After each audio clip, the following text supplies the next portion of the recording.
Okay, let's run through a quick problem together to show how the counterexample method can be used to prove that an argument is invalid. So the first step is to figure out what's the argument that's being made, to symbolize that argument, and then to find a counterexample that follows the same structure. So here, what's the argument that's being made? If Dorothy misses her plane, then she will arrive late for the wedding. Therefore, Dorothy will miss her plane because she will certainly arrive late for the wedding. Let's identify the conclusion first. The conclusion is that Dorothy will miss her plane. The premises are that if she misses her plane, then she'll arrive late for the wedding, and also the premise that she will arrive late for the wedding. If we symbolize she will arrive late for the wedding using the letter A, and we symbolize Dorothy misses her plane using the letter M, the structure of this argument looks like this. If M, then A. Premise 2 is A. She will certainly arrive late for the wedding. The conclusion being, therefore, M. Dorothy will miss her plane. So the next step is to see if we can find a counterexample. What's a counterexample? A counterexample is a situation in which both the premises are true and the conclusion is false.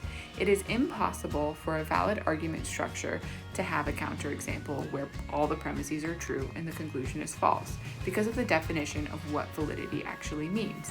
In a valid argument, it's impossible for the premises to be true while the conclusion is false.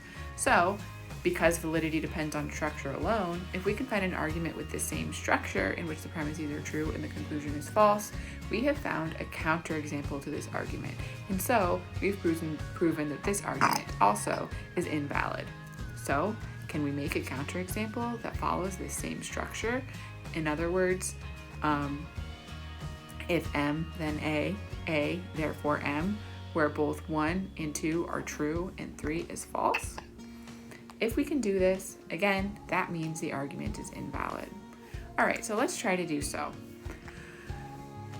One thing that's true is if my pets are cats, then, or if my pets are dogs, then my pets are mammals, because all dogs are mammals, right? So it's true that if I have a pet that's a dog, then therefore I would have a pet that's a mammal, right? That conditional statement is true. If my pet is a dog, then my pet is a mammal, right?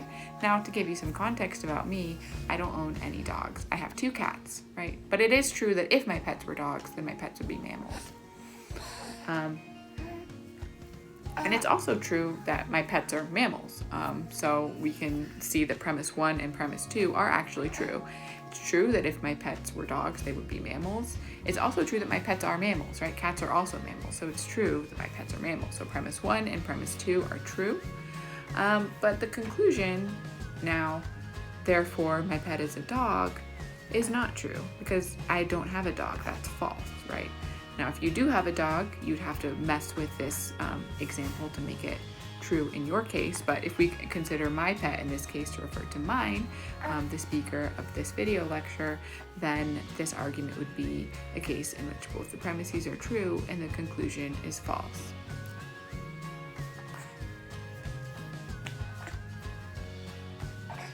See, so premise 1 is true, premise 2 is true, but the conclusion is false. My pet is not a dog, my pet is a cat, right?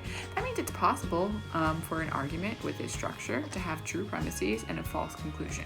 That means that this structure always is an invalid form.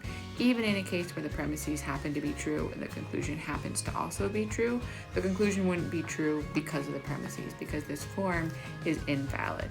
That means that the general form of this argument is invalid, which means the original argument given by the problem is invalid. Therefore, we've proven using the counterexample this argument's invalidity. So there you have it. All you need to do is find the structure of an argument and then find an argument with the same structure that has true premises and a false conclusion. And you found a counterexample, proving the original argument invalid. Thanks for watching.